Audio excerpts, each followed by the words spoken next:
Hello viewers, আসসালামু আলাইকুম। আজকে গিয়েছিলাম ময়মনসিংহের নতুন পিৎজা বার্গারটি, সেটাতে গিয়েছিলাম পিৎজা খাওয়ার জন্য। আচ্ছা, যাই হোক, যাওয়ার পরে তো টোটালি মাথা ঘুরে যাচ্ছিল।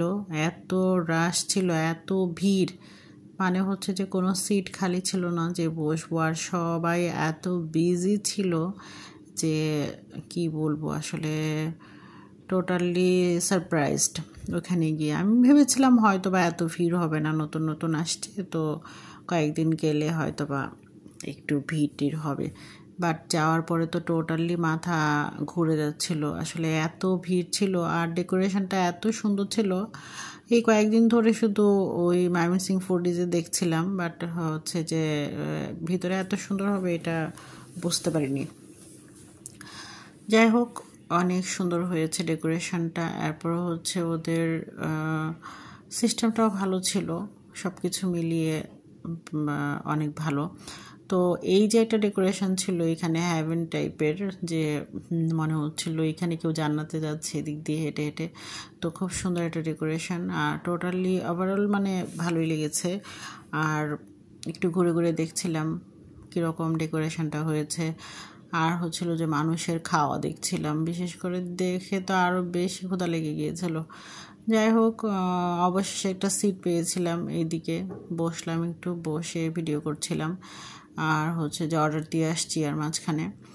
তো এখন আমাদের পিৎজা আসার পালা। তো দেখি, অপেক্ষা করি কতক্ষণ লাগে। আর এখানে যে ডেকোরেশনগুলো ছিল এগুলো দেখছিলাম, ভালো ছিল, খুব সুন্দর ছিল। আর সবচেয়ে ভালো কথা আমার যেটা, সেটা মনে হয় যে যেখানে মানুষের ভিড় বেশি, মানুষের কোলাহল বেশি, ওই জায়গাগুলোই আমার আসলে ভালো লাগে। মানুষের আনন্দ দেখতে আনন্দ লাগে। তো এখানে আসার পরে আমার খুব ভালো লেগেছে। আর হচ্ছে যে মানুষ অনেক তৃপ্তি সহকারে বসেছিল, খাচ্ছিল, এগুলো খুব ভালো লাগছিলো, এনজয় করছিল আর কি। এই যে আমাদের পিৎজা চলে আসছে, তো ফাইনালি আসছে, বেশিক্ষণ লাগেনি, 10-15 মিনিটের মতো হবে, এর মধ্যেই চলে আসছে। তো এখন আমরা খাবো। তো আচ্ছা, ভিডিওটা শেষ করিনি, করতে থাকি, আপনারা আমাদের সাথে থাকুন। তো পিৎজাটা ছিল আসলে এত টেস্টি, আর কি বলবো, যে হয়তো আমার অনেক ক্ষুধা ছিল এই জন্যও ভালো লাগতে পারে, আর আদারওয়াইজ এমনিতেই ভালো, দুইটা মিলিয়েই হতে পারে। তো আমার কাছে খুব ভালো লেগেছে, খেয়েছি একদম, অনেক ভালো লেগেছে।